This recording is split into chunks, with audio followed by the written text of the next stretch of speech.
nouveau à notre série sur le thème de la statue du livre de Daniel. La statue que nous retrouvons dans le chapitre 2 du livre de Daniel, la statue prophétique qui a été révélée à un roi païen, le roi Nebuchadnezzar, le roi de Babylone, et qui nous prédit les royaumes que Dieu avait choisis qui devaient régner sur la terre pendant l'histoire de l'homme, à partir du règne du roi Nebuchadnezzar, donc des Babyloniens, jusque dans les derniers temps. Alors Dieu a tout révélé ces royaumes-là qui devaient régner. Donc encore une fois, on est dans les préparatifs pour examiner cette statue-là.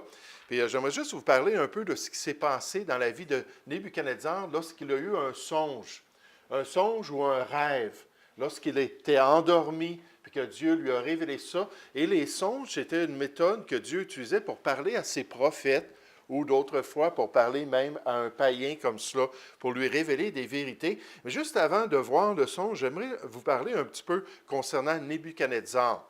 Qui était ce personnage? J'aimerais vous dire que c'est un des rois qui paraît le plus dans la parole de Dieu. C'est surprenant à apprendre que ce n'est pas un roi d'Israël, ce n'est pas un roi qui connaissait Dieu, marchait dans les voies de Dieu, mais c'est un roi qui a été stratégique dans le plan souverain de Dieu. Puis on parle beaucoup de Nebuchadnezzar dans la parole de Dieu.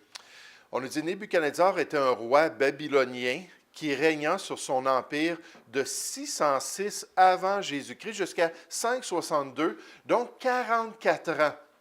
Ça, c'était extrêmement long pour un roi de régner 44 ans. Dans l'Antiquité, c'était une rareté. Mais ce roi-là a été roi de Babylone pendant 44 ans.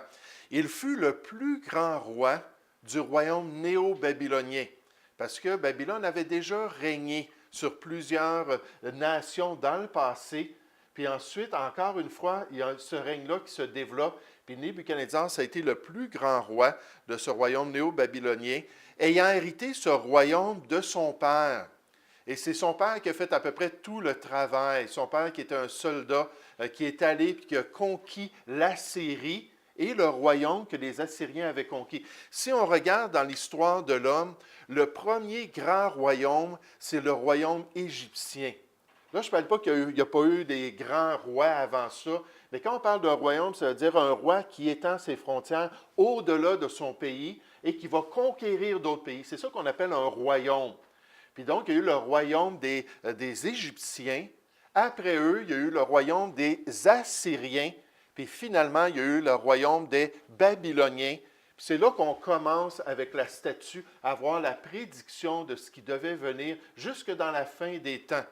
Puis Dieu nous révèle toutes ces choses-là. Donc, c'était son père, qui s'appelait Nabopolassar, qui avait conquis le royaume assyrien, qui, en passant, à peu près 120 ans avant que Juda s'en aille en captivité à Babylone, les Assyriens étaient venus dans les tribus du nord, puis avaient amené les 10 tribus du nord au loin, en Assyrie. Ils les avaient assimilés là, en Assyrie. Donc, c'est son père qui a fait cela. Le nom Nebuchadnezzar, ça veut dire « protège les frontières ». Là, c'est intéressant que son père, lorsqu'il a vu ce petit garçon-là, il l'a vu comme le futur roi. Puis il a dit, moi, j'ai conquéri l'Assyrie, j'ai établi un grand empire, puis je veux dire à mon fils que son nom, c'est son rôle. Puis souvent, dans les temps bibliques, lorsqu'on donnait un nom, il y avait une raison particulière, un objectif. Puis Nebuchadnezzar, littéralement, ça dit Nebo, protège les frontières. Je te donne un empire un jour, tu vas devenir mon successeur, puis je veux que tu protèges ce que je t'ai donné. Mais Nebuchadnezzar est allé bien plus loin que cela. Il a fait une expansion majeure de ce que son père avait fait en tant que Babylonien, puis il a poussé les frontières jusqu'en Égypte et même jusqu'en Asie. Donc, ça a été vraiment un des grands empires de l'histoire de l'homme. Il fit écrire dans les archives royales qui ont été découvertes à Babylone qu'il avait même conquis le pays de Hathi. Puis le pays de Hathi, ça incluait la Judée ou la Palestine. Ça incluait le pays, la terre promise que Dieu avait donnée à Israël et la Syrie aussi. Donc, si on regarde un petit peu ici sur la carte, on voit Babylone dans la province de Chaldée. Et c'est pour ça que les Babyloniens sont appelés des Chaldéens. On les décrit comme ça parce qu'ils venaient de cette partie-là de la Mésopotamie. Puis eux, ils sont allés à Ninive. Vous vous rappelez, un grand prophète qui est allé à Ninive pour prêcher que dans 40 jours, Dieu allait détruire la ville. Il s'appelait comment? Jonas. Puis juste en passant, 100 ans plus tard, Nahum aussi a prêché aux Ninivites pour les avertir concernant le jugement à venir. Donc, il est allé ici conquérir la capitale de l'Assyrie. Puis ensuite, il est descendu, il a conquis Jérusalem nécessairement. Il a pris ce que les Assyriens avaient conquis, les tribus du Nord en Samarie. Puis là, il a écrit ça, puis il dit, j'ai été même capable de faire cela. Nécessairement pour la gloire de son nom, le pays protégé par le Dieu d'Israël est tombé sous mon règne. Puis je suis devenu le grand conquérant de ce pays-là. Donc, c'était vraiment quelque chose d'extraordinaire qu'il avait été en mesure de faire par la volonté de Dieu nécessairement. Le roi Nebuchadnezzar fut un instrument entre les mains de Dieu. Puis ça, dans la parole de Dieu, on parle beaucoup de Nebuchadnezzar parce que Dieu nous parle de ce qu'il allait faire et nous parle qu'il lui permettait de le faire. Dieu était totalement souverain sur ce que ce roi-là allait faire. Puis d'ailleurs, c'est pour ça que dans Daniel chapitre 4, quand il a pris toute la gloire pour son empire, pour la ville de Babylone, puis ainsi de suite, Dieu lui a dit, tu n'as pas compris le message. C'est pas toi le roi des rois qu'il écrivait dans les archives. Il y avait des rois égyptiens, aussi des pharaons qui disaient, je suis le roi des rois, parce qu'ils étaient vraiment des empereurs sur plusieurs peuples. Mais là, Dieu a dit, tu n'as pas compris, c'est moi qui établis les rois. C'est moi qui permets qu'il y ait des royaumes et que tu aies la domination sur toutes ces choses-là. Et si ce n'était de moi, tu ne serais pas en mesure de faire cela. Donc, tu es mieux de t'humilier. Mais Dieu a utilisé ce roi-là. Dans Jérémie, on en parle beaucoup de Nebuchadnezzar. Dieu dit, j'enverrai chercher tous les peuples du septentrion, donc dans le nord de la Mésopotamie, dit l'Éternel. Et j'enverrai auprès de Nebuchadnezzar, roi de Babylone, mon serviteur. C'est frappant, dans Ésaïe chapitre 10, Dieu dit la même chose du roi de l'Assyrie. Il les appelle les Assyriens qui allaient rentrer dans la terre promise, et il les appelle mes serviteurs. Plus tard, quand il parle du retour d'Israël en terre promise, il appelle Cyrus, le roi qui allait permettre ça, mon berger, qui dira que la ville soit rebâtie, qui dira que le temple soit construit, que le fondement soit posé. Pourquoi? Parce que les rois sont des serviteurs entre les mains de Dieu. Le cœur du roi, Dieu l'incline partout où il veut. Il est totalement souverain sur ces personnes-là en tant que Dieu. Il dit donc, le roi de Babylone, mon serviteur, je le ferai venir contre ce pays et contre ses habitants et contre toutes ces nations alentour, afin de les dévouer par interdit. Vous savez, ce qu'on voit là, c'est qu'on devrait craindre Dieu. On devrait respecter la parole de Dieu. On devrait savoir que Dieu est capable d'agir avec bonté pour nous pousser à la repentance ou même d'agir sévèrement. Dans Proverbe 10, au verset 17, on nous dit « Celui qui se souvient de la correction possible de Dieu prend le chemin de la vie. Mais celui qui oublie la réprimande s'égare. » Donc, c'est bon de craindre la personne de Dieu, de savoir que Dieu a le bras long et qu'il peut agir dans notre vie. Et dit, je vais dévouer mon peuple de l'Ancien Testament par interdit, digne de la destruction, et d'en faire un objet de désolation et de moquerie, de ruines éternelles. Dans 1 Chronique, il dit, Jéhozadak, en décrivant ce qui s'est passé dans la vie de ce roi-là, s'en alla quand l'Éternel amena en captivité Juda et Jérusalem par Nebuchadnezzar. Donc Dieu nous dit, j'ai utilisé Nebuchadnezzar pour pouvoir accomplir cela. Après cela, dit l'Éternel, je livrerai Sédécias, roi de Juda, ses serviteurs, le peuple et ceux qui sont dans cette ville qui échapperont à la peste, à l'épée et à la famine. Je les livrerai entre les mains de Nebuchadnezzar, roi de Babylone, entre les mains de leurs ennemis, entre les mains de ceux qui en veulent à leur vie, et Nebuchadnezzar les frappera du tranchant de l'épée. Il ne les épargnera pas. Il n'aura point de pitié, point de compassion. Les Assyriens étaient appelés un peuple violent qui n'avait aucun égard pour l'être humain. Les Babyloniens étaient un peuple sévère qui pouvait tuer et détruire tout autour d'eux. Et c'étaient des instruments que Dieu avait choisis pour accomplir sa volonté. Dans l'Ancien Testament, Nebuchadnezzar est bien connu pour sa conquête de Jérusalem et pour avoir initié la captivité babylonienne et en tant que le roi babylonien dans le livre de Daniel. En plus des écrits bibliques, une source importante contemporaine des écrits bibliques pour Nebuchadnezzar se trouve dans les chroniques babyloniennes, il manque un S, désolé, qui décrivirent les 11 premières années de son règne. Puis les rois aimaient ça qu'il y ait des gens, des scribes, qui écrivent leurs exploits.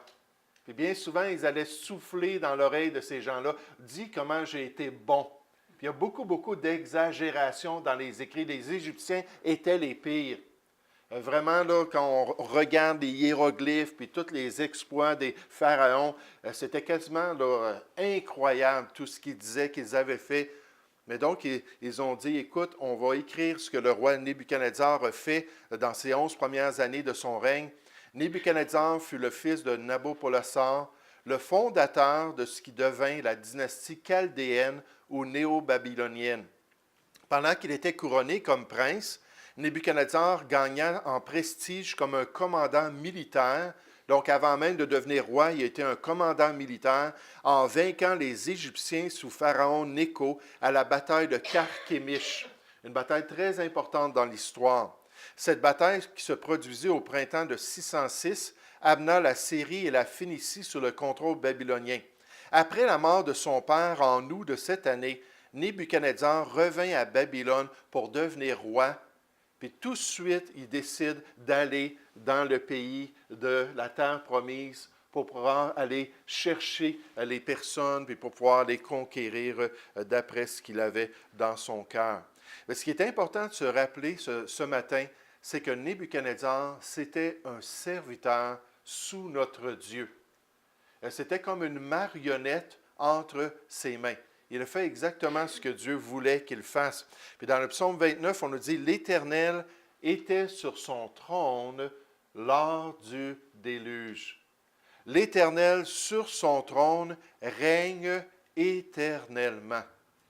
Quand les Babyloniens sont arrivés aux frontières de la terre promise, Dieu n'a pas été surpris.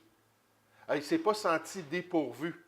Il ne s'est pas senti là, impuissant en face des armées babyloniennes. C'est lui-même qui les avait appelés à venir punir son peuple. Vous savez, quand on a des élections, j'encourage beaucoup les chrétiens à voter. Parce que la personne qui va être élue, soit au niveau provincial, au niveau fédéral, va avoir un impact sur notre vie. Puis moi, je pense que c'est très important qu'on demande à Dieu de mettre quelqu'un qui va continuer à nous donner nos libertés. La Bible nous dit dans 1 Timothée chapitre 2 de le faire, d'invoquer Dieu concernant les autorités supérieures, parce que c'est lui qui dirige, c'est lui qui décide. Puis d'une manière ou d'une autre, on peut demander au Seigneur, « Seigneur, permets-nous de continuer à te servir. Permets-nous de pouvoir avoir les libertés qui vont nous permettre de présenter l'Évangile. » Puis de vraiment remettre ça entre les mains de Dieu. Puis quand on a des gens, malheureusement, qui ne respectent pas nos droits, puis qu'on perd du terrain en tant que chrétien, moi, je pense que le problème, c'est le problème peut-être que les chrétiens n'ont pas pris le temps de vraiment être sérieux devant Dieu. Puis le peuple est rendu tellement corrompu qu'on reçoit le premier ministre qu'on mérite réellement. Puis on en a des conséquences à cause de ça. Mais on voit que Dieu est souverain. Dans le psaume 46, en parlant des guerres que Dieu a permis, il dit « Venez contempler les œuvres de l'Éternel, les ravages qu'il a opérés sur la terre. » Puis là, ensuite, il dit « C'est lui qui a fait cesser les combats. » Il permet la guerre, il permet toutes sortes de conflits entre l'être humain, mais aussi il peut arrêter les choses, il fait cesser les combats jusqu'au bout de la terre. Il a brisé l'arc, il a rompu la lance, il a consumé par le feu les chars de guerre. Dans les prophètes, on voit dans le livre d'Amos que Dieu dit qu'il va venir un temps où l'homme n'apprendra plus la guerre. Et un frère ne lèvera plus les armes contre un frère. Puis Dieu nous présente l'âge d'or du millénium où il n'y aura plus de conflit sur la terre. L'homme va être désarmé et c'est plus lui qui sera au contrôle des choses. bien, ces mêmes expressions-là, des mêmes expressions où on voit Dieu qui dit ils vont changer leurs épées en outils de pouvoir travailler la terre, puis ainsi de suite. Mais dans le livre de Joël, on nous parle de la tribulation, puis on nous dit que c'est Dieu qui va permettre que l'homme prenne là, sa bêche, puis la mette de côté pour se faire une épée. Puis là, il parle de toute la guerre qui va y arriver. Alors Dieu, à travers tout cela, va gérer la tribulation qui s'en vient, va gérer le millénium. Il est souverain sur toutes choses. Il a consumé par le feu les champs de guerre. Arrêtez et sachez que je suis Dieu. Je domine sur les nations, je domine sur la terre. Puis il n'y a rien qui se produit sans la volonté souveraine de Dieu, sans que Dieu décide ce qui doit se produire. Nebuchadnezzar fut celui qui ordonna la déportation des jeunes de familles nobles à Babylone, tout de suite après être devenu roi. Son père est décédé, il devient roi, il dit « OK, on rentre en Palestine. Puis je veux qu'on aille à Jérusalem, puis qu'on prenne toute la noblesse, la royauté du peuple juif, déstabiliser leur système. » Il décida de même de les faire former pour qu'ils soient à son service comme conseillers du roi. On a vu ça la semaine passée dans l'expérience de Daniel, Shadrach, Meshach et Abednego. Et c'est dans ce contexte, avec ces jeunes dans son palais, que Nebuchadnezzar reçut la vision de la statue prophétique. Là, quand il y avait ces personnages-là pour pouvoir le guider et interpréter ses songes, là, Dieu a dit, OK, je vais te faire avoir tout un cauchemar. Là, je vais t'envoyer un rêve qui va te troubler énormément. Donc, qu'est-ce qu'on sait concernant ce songe?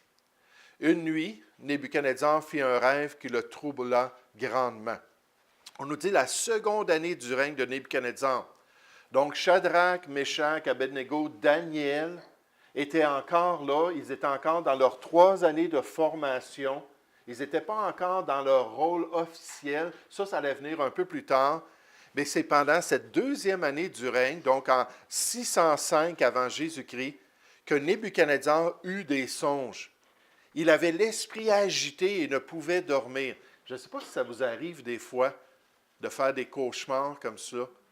Là, c'était tellement réel. On se réveille et on a de la misère à croire que c'est un rêve. On n'est pas capable de s'endormir à nouveau. Je sais qu'il y en a qui vont souffrir d'insomnie après un cauchemar. Ils vont rester réveillés, puis ça va affecter toute leur nuit. Mais là, il y avait l'esprit agité, il ne pouvait dormir. Le roi fit appeler des magiciens, des astrologues, les enchanteurs, les chaldéens, pour qu'ils lui disent ses songes. Ils vinrent et se présentèrent devant le roi. Et le roi leur dit, « J'ai eu un songe, mon esprit est agité, et je voudrais connaître ce songe. » Le problème, c'est que quand il s'est réveillé, il était tout agité, mais il ne se souvenait pas pourquoi. Il dit, « J'ai fait un cauchemar. » Puis pour moi, c'est important, j'aimerais savoir ce cauchemar-là. Le roi Nebuchadnezzar menaça de tuer ses conseillers s'ils ne pouvaient pas révéler son rêve et l'interpréter. « Dites-moi ce que j'ai rêvé.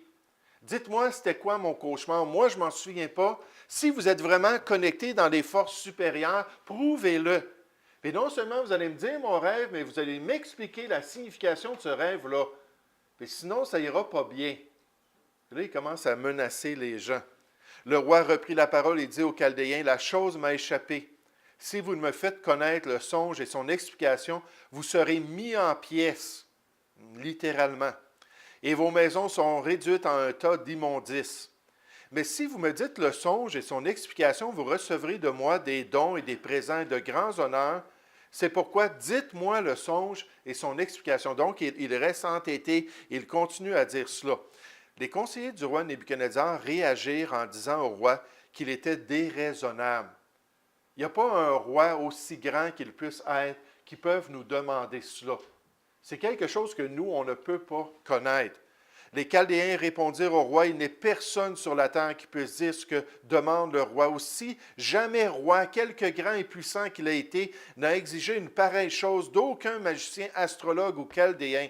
Ce que le roi demande est difficile. Il n'y a personne qui puisse le dire au roi, excepté les dieux, dont la demande n'est pas parmi les hommes. » Donc, il n'y a pas quelqu'un réellement, ils sont en train de l'avouer, là. Eux qui se disaient des voyants, eux qui se disaient recevoir les révélations des dieux. Ils ont dit, les dieux, là, sont ailleurs, là, sont dans le cosmos quelque part. Puis il n'y a personne qui peut le savoir. Là, on voit comment est-ce que Daniel n'était pas encore une influence auprès du roi. Parce que sinon, ils auraient pu dire, comme ça s'est produit un peu plus tard avec le petit-fils du roi. Vous vous rappelez dans Daniel chapitre 5, lorsque la main a écrit des paroles sur le mur. Puis là, la femme du roi, quand elle l'a vu, qui était toute effrayée de ça, elle dit, tu ne te souviens pas, ton grand-père, il y avait un conseiller qui s'appelait Daniel, un Hébreu, un Juif. Lui, il était connecté. Lui, il pouvait apprendre qu'est-ce que ces choses-là voulaient dire. Mais à cette époque-là, il ne connaissait pas encore Daniel avec cette capacité-là. Le roi ordonna que tous les conseillers soient exécutés pour désobéissance à son ordre. Donc, c'était légitime ce que ces gens-là lui disaient, ces conseillers. Tu nous demandes quelque chose qu'on ne peut pas te donner. Mais lui, il ne voulait rien savoir, c'était un soldat. C'était un commandant. Puis qu'est-ce qu'on fait dans l'armée? On nous dit, fais ceci et on le fait. Vous savez, il y a des gens qui auraient besoin d'un peu plus un esprit militaire dans leur vie. Ils ont de la misère à discipliner leur vie. C'est tellement long avant de décider de faire quelque chose. C'est tellement long avant d'entendre le patron nous dire « Je veux que tu changes puis que tu fasses ça comme ça. » Puis donc, le service militaire, ça apprend des choses aux gens. Ça donne une discipline. Mon père était un militaire. Puis c'était un homme qui a amené cette discipline-là dans le monde des affaires, qui a eu beaucoup, beaucoup de succès. Parce que quand c'était le temps de faire quelque chose, il allait puis il le faisait. Paul il dit en tant que soldat de Jésus-Christ, on doit traiter durement notre corps. Notre corps, il ne veut pas obéir. Notre corps ne veut pas suivre ce qui est bien. Mais quand Dieu nous dit de faire une telle chose, on doit apprendre à le faire pour glorifier le Seigneur. Donc, il dit, bien, si vous ne voulez pas obéir, écoutez, je n'ai pas d'autres options. Je dois vous faire exécuter. Là-dessus, le roi se mit en colère et s'irrita violemment. Je peux le voir prendre sa coupe de vin puis lancer ça sur les gens. Il ordonna qu'on fasse périr tous les sages de Babylone, même ceux qui étaient en formation. La sentence fut publiée, les sages étaient mis à mort et l'on cherchait Daniel et ses compagnons pour les faire périr. Toute la gang, on recommence. Hein, ça, c'est un changement d'administration. Pas qu'on va les congédier, on va les éliminer complètement, puis on va s'en trouver d'autres. Et donc, il était prêt à faire ça. Vous savez, avant les démocraties, les rois, c'était des êtres souvent qui étaient des dictateurs ou des souverains absolus. Il faut se mettre dans ce contexte-là lorsqu'on regarde les rois dans l'Ancien Testament. Et c'est pour ça que la Bible nous dit que la fureur du roi était un messager de mort. Quand Néron était de mauvaise humeur, puis quelqu'un venait l'irriter, puis il faisait signe, ses soldats venaient, puis tchou! Hein, quand Hérode a entendu d'Hérodias qu'il fallait donner la tête de Jean-Baptiste, il a fait le signe, puis on a amené la tête de Jean-Baptiste. C'était des gens extrêmement dangereux pour l'être humain. La Bible nous dit que la colère du roi est comme le rugissement d'un lion. Ce n'était pas juste en Afrique qu'il y avait des lions. Au Moyen-Orient, dans l'Ancien Testament, il y avait des lions. Et il en restait même pendant le Nouveau Testament. C'est juste un peu plus tard, pendant le Moyen Âge, qu'on a tout éliminé les lions du Moyen-Orient. Là, il en restait seulement en Afrique et dans d'autres régions comme l'Inde, puis certains endroits, l'Indonésie. Mais dans les temps bibliques, là, de voir un lion, ce n'était pas quelque chose d'étonnant. C'était des animaux qui existaient pas parmi le peuple dans la société, mais on pouvait tout à coup en rencontrer. David a tué un lion. Samson a tué un lion.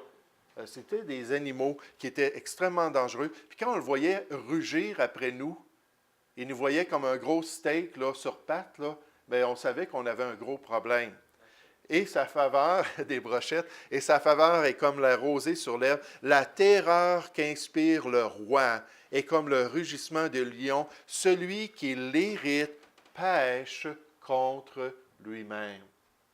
Il n'y avait pas un gouvernement pour l'empêcher. Il n'y avait pas le Sénat ou d'autres personnes pour empêcher le roi. La démocratie, ça n'existait pas.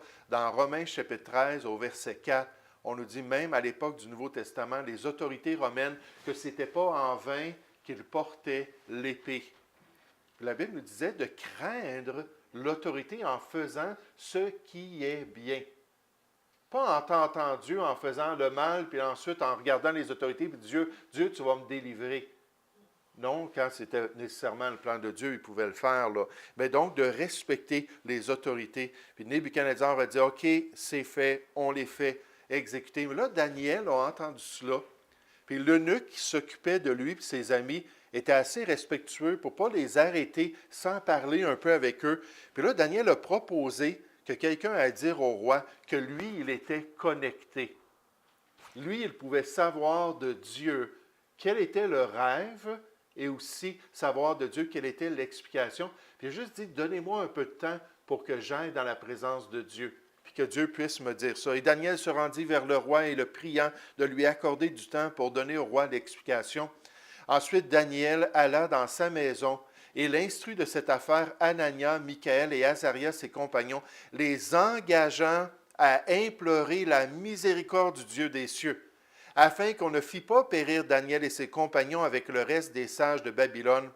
Alors le secret fut révélé à Daniel dans une vision pendant la nuit.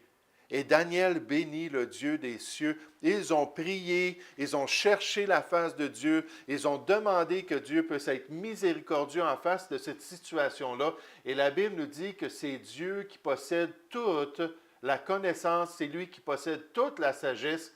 Et même nous, en tant que chrétiens, si on manque de sagesse, si on manque de discernement, si on a besoin d'être dirigé, Dieu peut nous enseigner et nous guider dans ses voies. Et il veut le faire et nous invite à nous approcher de lui.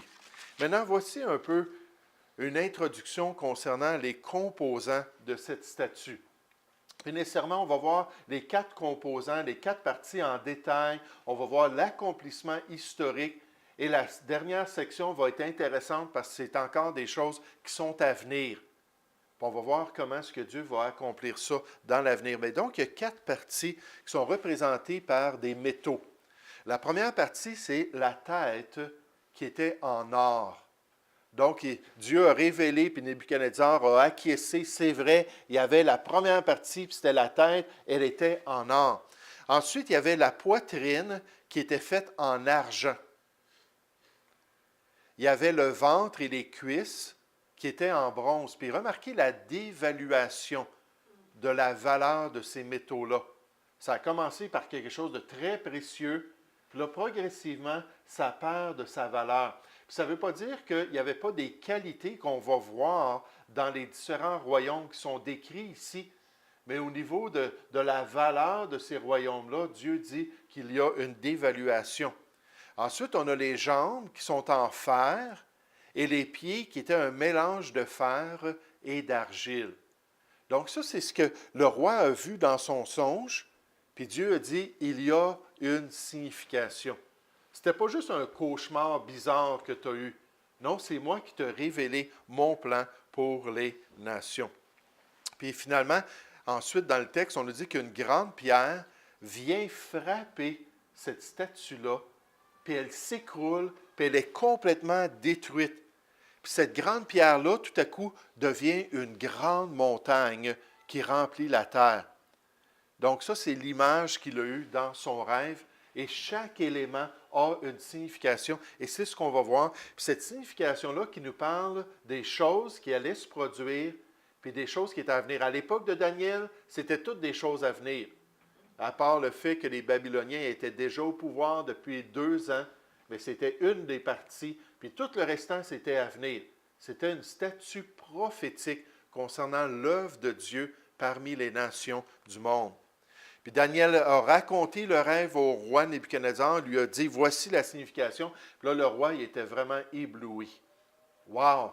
Il n'y a personne d'autre que ce gars-là qui était capable de me révéler ces choses-là. Et il n'aurait pas pu le savoir humainement. Est-ce que quelqu'un peut me dire ce que j'ai rêvé la nuit passée? C'est impossible. Puis moi-même, je ne me souviens même pas. Je sais qu'on rêve à chaque nuit, mais je ne me souviens même pas d'avoir rêvé la nuit passée. Mais oui, c'est vrai. En me réveillant, le cadran m'a sorti d'un rêve, mais je ne me souviens pas c'était quoi le rêve. Donc, c'était surnaturel. C'était clair. Daniel est connecté. Daniel est un vrai prophète de Dieu. Puis le roi fit de Daniel le dirigeant de Babylone. Après sa formation, il a reçu un rôle très spécial là, sous le roi Nebuchadnezzar, un peu comme Joseph, n'est-ce pas? Joseph qui reçoit un rôle sous le roi, sous le pharaon d'Égypte. Mais là, Daniel a reçu un rôle très spécial dans le royaume de Nebuchadnezzar. Nebuchadnezzar a dit en vérité, votre Dieu est le Dieu des dieux et le Seigneur des rois. Et il révèle les secrets, puisque tu as pu découvrir ce secret. Donc, la semaine prochaine, on revient et on regarde ces détails-là. Puis là, on va apprendre ce que Dieu a fait dans l'histoire. Exactement comme il l'a prédit, il a accompli cette statue. Et il y a un élément de la statue qui est encore à venir. Et dans toute la prophétie biblique, on nous donne les détails de ce dernier élément-là pour nous montrer ce que Dieu a prédit. Puis juste en passant, Dieu le répète à plusieurs endroits à travers les livres apocalyptiques. Ce qui veut dire que c'est résolu dans l'esprit de Dieu.